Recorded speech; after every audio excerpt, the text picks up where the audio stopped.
Bright നാവിഗേറ്ററിൻ്റെ മറ്റൊരു എപ്പിസോഡിലേക്ക് സ്വാഗതം. ഞാനൊരു 2 മാസങ്ങൾക്ക് മുമ്പ് ഞാനിങ്ങനെ വാട്സപ്പ് ഗ്രൂപ്പ് ഇങ്ങനെ പരതിയ സമയത്ത് അതിൽ എനിക്കൊരു ക്വറി വന്നിരുന്നു. അപ്പം ഞാൻ അതുമായിട്ട് ബന്ധപ്പെട്ട് അതിൻ്റെ ഒരു പ്രോപ്പറായിട്ടുള്ള ഒരു സൊല്യൂഷൻ തപ്പി ഏകദേശം ഒരു 2 മാസത്തോളം ഞാൻ പോയിരുന്നു. സോ അന്ന് എനിക്ക് അതിൻ്റെ ഉത്തരം കിട്ടിയില്ലെങ്കിലും ഇന്ന് എനിക്ക് അതിൻ്റെ ഉത്തരം കിട്ടിയിരുന്നു. അപ്പം അത് എന്താണെന്നും അതിൻ്റെ സൊല്യൂഷൻ എന്താണെന്നും ഇതാണ് ഞാൻ ഇന്ന് ഈ ഒരു വീഡിയോയിലൂടെ പങ്കുവയ്ക്കാനായിട്ട് ആഗ്രഹിക്കുന്നത്. അപ്പോൾ ബ്രൈറ്റ് നാവിഗേറ്ററിൻ്റെ മറ്റൊരു എപ്പിസോഡിലേക്ക് ഒരിക്കൽ കൂടി സ്വാഗതം ചെയ്യുന്നു. ഈ വീഡിയോ നിങ്ങൾക്കായിട്ട് സമർപ്പിക്കുന്നത് സ്മാർട്ട് വെബിൻ കൊച്ചി. അപ്പോൾ എന്താണ് ആ വിഷയം എന്ന് പറയാം. അതായത് എനിക്ക് ഒരു 2 മാസങ്ങൾക്ക് മുമ്പ് ചോദിച്ച ചോദ്യമായിരുന്നു, ഈ വളർത്തു മൃഗങ്ങളെ ട്രെയിനിൽ എങ്ങനെയാണ് കൊണ്ടുപോകുക എന്നുള്ളത്. നമ്മൾ ഇതിന് മുമ്പ് നമ്മുടെ ബ്രൈറ്റ് നാവിഗേറ്ററിൻ്റെ ചാനൽ നോക്കുമ്പോൾ നിങ്ങൾക്ക് കാണാൻ സാധിക്കും 2 വീലേഴ്സ് എങ്ങനെ കൊണ്ടുപോകാം എന്നുള്ളത്. അപ്പോൾ തന്നെ ഞാൻ ചിന്തിച്ചതാണ് പെറ്റ്സിനെ കൊണ്ടുപോകുന്ന കാര്യങ്ങളും നിങ്ങളുമായിട്ട് പങ്കുവയ്ക്കാമെന്നത്. പക്ഷേ എനിക്ക് കുറച്ചധികം സമയം വേണ്ടി വന്നു അനുബന്ധ വിവരങ്ങൾ ശേഖരിക്കാനായിട്ട്. എന്തായാലും നമുക്ക് അത് എങ്ങനെയാണെന്ന് നോക്കാം. വളർത്തു മൃഗങ്ങൾ എന്ന് പറയുമ്പോൾ നമുക്ക് തന്നെ അറിയാം, പട്ടിയുണ്ട്, പൂച്ചയുണ്ട്, അതുപോലെ തന്നെ ആടുണ്ട്, അല്ലേ? അങ്ങനെ അതുപോലെ ബേർഡ്സ് ഉണ്ട്. ഇങ്ങനെ നമ്മൾ വീട്ടിൽ വളർത്തുന്ന വിവിധ ഇനം മൃഗങ്ങളുണ്ട്. അപ്പോൾ ഇതിനെ കൊണ്ടുപോകുക എന്ന് പറയുമ്പോൾ പ്രത്യേകിച്ചും ഇന്ന് നമുക്ക് പല രീതിയിലുള്ള ഗതാഗത സംവിധാനങ്ങൾ ലഭ്യമാണെങ്കിൽ പോലും ഏറ്റവും സുരക്ഷിതമായ രീതിയിൽ ഇവയെ കൊണ്ടുപോകാൻ സാധിക്കുന്ന ഒരു ഗതാഗത മാർഗം എന്ന് പറയുന്നത് ട്രെയിൻ തന്നെയാണ്.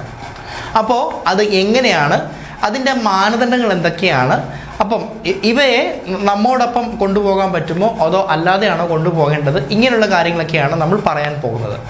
അപ്പോൾ Indian railway one of the safest mode of transport നമുക്ക് പ്രൊവൈഡ് ചെയ്യുകയാണ്. സോ അതുകൊണ്ട് തന്നെ ഞാൻ ആമുഖമായിട്ട് പറഞ്ഞ വാചകം വീണ്ടും ഓർപ്പിക്കുകയാണ്. ഏറ്റവും സുരക്ഷിതമായ രീതിയിൽ നമുക്ക് വളർത്തുമൃഗങ്ങളെ കൊണ്ടുപോകാൻ സാധിക്കുന്ന ഒരു ഗതാഗത സംവിധാനം തന്നെയാണ് റെയിൽവേ എന്ന് പറയുന്നത്. പ്രധാനമായും വളർത്തുമൃഗങ്ങളെ കൊണ്ടുപോകുന്ന സമയത്ത് അവയ്ക്ക് കൃത്യമായ സമയങ്ങളിൽ ഭക്ഷണം കൊടുക്കുകയും അതുപോലെ തന്നെ നമ്മുടെ യാത്രയുടെ ആരംഭം മുതൽ ഒടുക്കം വരെ ഈ നമ്മൾ കൊണ്ടുപോകുന്ന വളർത്തുമൃഗങ്ങളുടെ ആരോഗ്യത്തിന് ഒരു രീതിയിലുള്ള ദോഷവും വരാതിരിക്കേണ്ടതും വളരെ അത്യാവശ്യമാണ്. സോ അതുകൊണ്ട് തന്നെ അതിൽ ഈ ഒരു കാര്യം നമ്മൾ ഓപ്റ്റ് ചെയ്യുന്ന സമയത്ത് യാത്രക്കാരൻ തീർച്ചയായിട്ടും അവരുടെ വളർത്തുമൃഗത്തിൻ്റെ കാര്യത്തിൽ പൂർണ്ണ ഉത്തരവാദികളുമായിരിക്കും. എന്തായാലും നമുക്ക് 2 ഓപ്ഷൻസ് ആണ് ഉള്ളത്. ഒന്നെങ്കിൽ ഫസ്റ്റ് AC കമ്പാർട്ട്മെൻറ്റിൽ നമുക്ക് ഓപ്റ്റ് ചെയ്യാം, അല്ലാന്നുണ്ടെങ്കിൽ നമ്മുടെ ഗാർഡിന് ചേർന്ന് തന്നെ ലഗേജ് വെക്കുന്ന ലഗേജ് കം ബ്രേക്ക് വാൻ എന്നൊക്കെ പറയും, അല്ലെങ്കിൽ പാഴ്സൽ കാർ എന്നൊക്കെ. അതിൽ നമ്മൾ എന്ത് ചെയ്യുക, നമ്മൾ വളർത്തുമൃഗങ്ങളെ കൊണ്ടുപോകാം. അപ്പം ഇതാണ് മെയിനായിട്ടും പറയാനുള്ള കാര്യം. അതുപോലെ തന്നെ മറ്റു കോച്ചസ് ഉണ്ട്, ജനറൽ കോച്ചുകൾ, സ്ലീപ്പർ കോച്ചുകൾ, അല്ലെങ്കിൽ AC 3 ടയർ, AC 2 ടയർ, ഇങ്ങനെയുള്ള കോച്ചസിലൊന്നും തന്നെ നമുക്ക് ഇവയെ കൊണ്ടുപോകാനായിട്ട് സാധിക്കില്ല. അപ്പോൾ ഇനി അതിൻ്റെ മാനദണ്ഡങ്ങൾ എന്തൊക്കെയാണ്, നമ്മൾ എന്തൊക്കെയാണ് ചെയ്യുന്നത് എന്ന് നമുക്ക് നോക്കാം. അപ്പോൾ നമ്മുടെ യാത്രയുടെ കൂടെ തന്നെ നമ്മൾ എങ്ങനെയാണ് നമ്മൾ വളർത്തുമൃഗങ്ങളെ കൊണ്ടുപോകുന്നതെന്ന് നമുക്ക് പറയാം. ഫസ്റ്റ് ക്ലാസ് അല്ലെങ്കിൽ ഫസ്റ്റ് AC കാറ്റഗറിയിലുള്ള റിസർവേഷൻസ് വേണം നിങ്ങൾ ചെയ്യാനായിട്ട്. സെക്കൻഡ് അല്ലെങ്കിൽ 4th ക്യാബിൻ ഓപ്റ്റ് ചെയ്യുക. അതുപോലെ തന്നെ വേറൊരു കാര്യം എന്ന് വെച്ച് കഴിഞ്ഞാൽ, നമ്മൾ കൊണ്ടുപോകുന്ന വളർത്തു നായ അതിന് പ്രോപ്പറായിട്ടുള്ള ഫിറ്റ്നസ് സർട്ടിഫിക്കറ്റ് വെറ്റിനറി ഡോക്ടറുടെ കയ്യിൽ നിന്ന് വേണം. അതുപോലെ തന്നെ പ്രോപ്പറായിട്ടുള്ള വാക്സിനേഷൻ കാർഡ്സ് വേണം. ഇത് നിങ്ങൾ പ്രത്യേകം ശ്രദ്ധിക്കേണ്ടതാണ്. അപ്പോൾ ടിക്കറ്റ് ഇല്ലയെന്നുണ്ടെങ്കിൽ ഒരു കാരണവശാലും യാത്ര ചെയ്യാൻ പറ്റില്ല. അത് നിങ്ങൾക്ക് അറിയാവുന്ന കാര്യമാണ്. ജനറലി നമ്മൾ കൗണ്ടർ വൈസ് റിസർവേഷൻ ടിക്കറ്റ്സ് നമ്മൾ എടുക്കാറുണ്ട്. അതുപോലെ തന്നെ ഓൺലൈൻ നമ്മൾ ഓപ്റ്റ് ചെയ്യാറുണ്ട്. എന്തായാലും വണ്ടി പുറപ്പെടുന്നതിന് 3 മണിക്കൂർ മുമ്പ് നമ്മുടെ വളർത്തുമൃഗത്തിനെ പാഴ്സൽ ഓഫീസിലേക്ക് കൊണ്ടുവരിക. ഈ സമയത്ത് അനുബന്ധ രേഖകൾ അവർ പരിശോധിക്കും, പ്രത്യേകിച്ചും വാക്സിനേഷൻ കാർഡ്സ് ആയാലും അതുപോലെ തന്നെ പ്രോപ്പറായിട്ടുള്ള ഫിറ്റ്നസ് സർട്ടിഫിക്കറ്റ് ഒക്കെ അവർ ചെക്ക് ചെയ്യും. അതുമാത്രമല്ല, യാത്രാവേളയിൽ യാത്രയുടെ സമയത്ത് കൂടെയുള്ള സഹയാത്രികർക്ക് എന്തെങ്കിലും രീതിയിലുള്ള ബുദ്ധിമുട്ട് വന്നു കഴിഞ്ഞാൽ അവരവിടെ നിന്ന് നേരെ ലഗേജ് കം പാഴ്സൽ വാനിലേക്ക് വളർത്തുമൃഗത്തിനെ മാറ്റുന്നതാണ്. ബട്ട് പണം തിരിച്ച് നൽകുന്നതല്ല. അപ്പം അത് പ്രത്യേകം ശ്രദ്ധിക്കുക. പിന്നെ നമ്മൾ പാഴ്സൽ ഓഫീസിലേക്ക് നമ്മുടെ വളർത്തുമൃഗത്തിനെ കൊണ്ടുപോകുന്ന സമയത്ത് ശരിക്കും പറഞ്ഞു കഴിഞ്ഞാൽ നമ്മുടെ എന്താ പറയുക, ലഗേജ് അതിന് ആനുപാതികമായിട്ടുള്ള നിരക്ക് തന്നെയായിരിക്കും വളർത്തുനായുടെ കൊണ്ടുപോകുന്ന കേസിലും അവർ ചാർജ് ഈടാക്കുക. ഒരു കാര്യം പ്രത്യേകം ശ്രദ്ധിക്കുക, ഏതെങ്കിലും കാരണവശാൽ നിങ്ങൾ പ്രോപ്പറായിട്ടുള്ള രീതിയിലല്ല നിങ്ങൾ വളർത്തുമൃഗത്തിനെ കൊണ്ടുപോകുന്നതെന്ന് വെച്ച് കഴിഞ്ഞാൽ തീർച്ചയായിട്ടും ഒരു പിഴ ഈടാക്കും.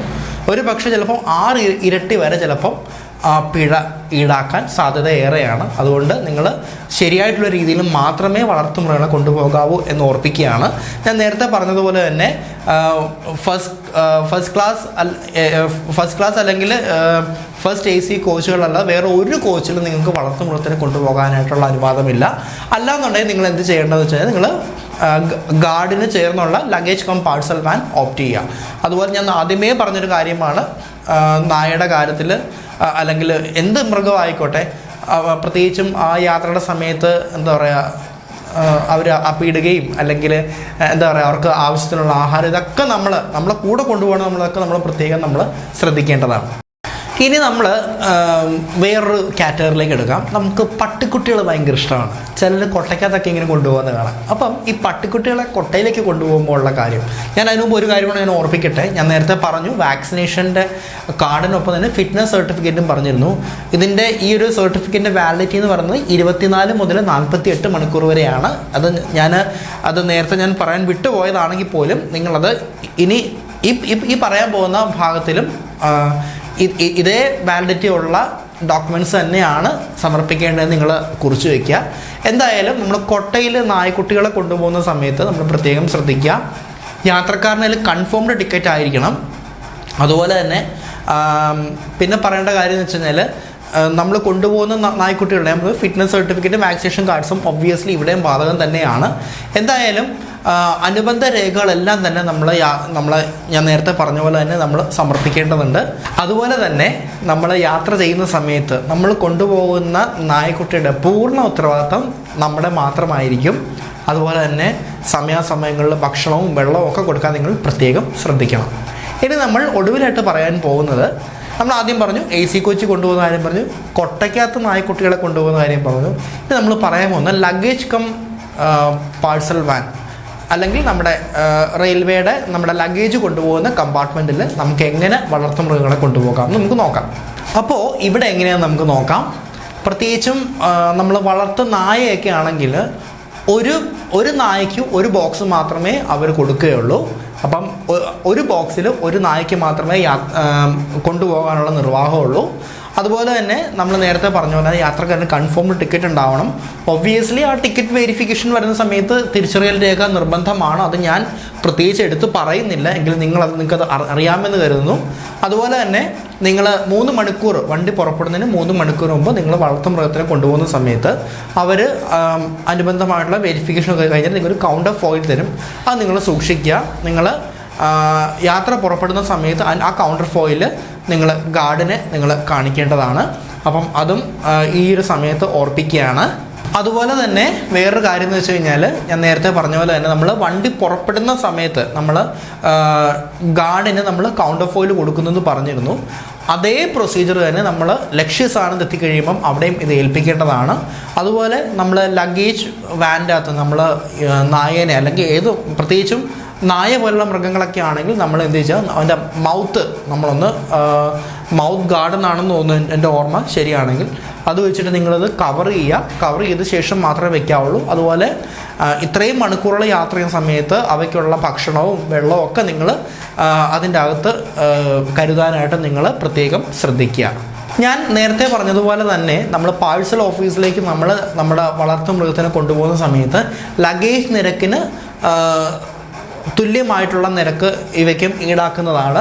അതുപോലെ തന്നെ നേരത്തെ ഞാൻ പറഞ്ഞു കഴിഞ്ഞു 24 മുതൽ 48 മണിക്കൂർ വരെ വാലിഡിറ്റി ഉള്ള ഫിറ്റ്നസ് സർട്ടിഫിക്കറ്റ്, അതായത് നമ്മൾ കൊണ്ടുപോകുന്ന വളർത്തുമൃഗത്തിന് വേറെ പകർച്ചവ്യാധികളൊന്നും തന്നെ ഇല്ല എന്ന് തെളിയിക്കുന്ന ഫിറ്റ്നസ് സർട്ടിഫിക്കറ്റ് നിർബന്ധമാണ്. അതുപോലെ തന്നെ വാക്സിനേഷൻ കാർഡ്സും നമ്മൾ ബന്ധപ്പെട്ട അധികാരികൾ ചോദിക്കുന്ന സമയത്ത് ഹാജരാക്കേണ്ടതാണ്. അപ്പോൾ ഫ്രണ്ട്സ്, ഇതൊക്കെയാണ് നമ്മൾ പെറ്റ്സിനെ കൊണ്ടുപോകുന്ന, പ്രത്യേകിച്ചും റെയിൽവേ ഓപ്റ്റ് ചെയ്തുകൊണ്ട് കൊണ്ടുപോകുന്ന പ്രൊസീജിയേഴ്സ് എന്ന് പറയുന്നത്. വളരെ സിമ്പിളല്ലേ? അപ്പോൾ നിങ്ങളുടെ ഇടയിൽ ആരെങ്കിലുമൊക്കെ തന്നെ ചിലപ്പോൾ പലപ്പോഴും അങ്ങോട്ടും ഇങ്ങോട്ടും ചോദിക്കുന്ന ഒരു ചോദ്യം തന്നെയാണ്, എന്താണ്, എങ്ങനെയാണ് നമുക്ക് വളർത്തുമൃഗങ്ങളെ കൊണ്ടുപോകാൻ സാധിക്കുക എന്നത്. അപ്പോൾ പ്രൊസീജിയേഴ്സ് വളരെ സിമ്പിളാണ്. പക്ഷേ അനുബന്ധ രേഖകൾ സമയബന്ധിതമായിട്ട് എല്ലാം കൈവശം വെക്കണമെന്ന് മാത്രം. അപ്പോൾ ഈ വീഡിയോ നിങ്ങൾക്ക് ഇൻഫോർമേറ്റീവ് ആയെന്ന് കരുതുകയാണ്. അപ്പോൾ ഞങ്ങളുടെ വീഡിയോ ആദ്യമായിട്ടാണ് കാണുന്നതെങ്കിൽ ബ്രൈറ്റ് നാവിഗേറ്റർ എന്ന ചാനൽ സബ്സ്ക്രൈബ് ചെയ്യുക. സബ്സ്ക്രൈബ് ചെയ്യുന്ന സമയത്ത് തൊട്ടടുത്തൊരു ബെല്ലൈക്കൺ കാണാം, അതും കൂടെ ക്ലിക്ക് ചെയ്യുക. ഞങ്ങൾ അപ്ലോഡ് ചെയ്യുന്ന ഓരോ വീഡിയോകളും കറക്റ്റ് സമയത്ത് നിങ്ങളുടെ കൈകളിലേക്ക് എത്തുന്നതാണ്. അപ്പോൾ നമുക്ക് അടുത്ത ദിവസം മറ്റൊരു പുതുമയുള്ള വീഡിയോ ആയിട്ട് നമുക്ക് വീണ്ടും കണ്ടുമുട്ടാം. ഇത് ബ്രൈറ്റ് നാവിഗേറ്റർ നിങ്ങൾക്കായിട്ട് സമർപ്പിച്ചത് സ്മാർട്ട് വെബിൻ കൊച്ചി.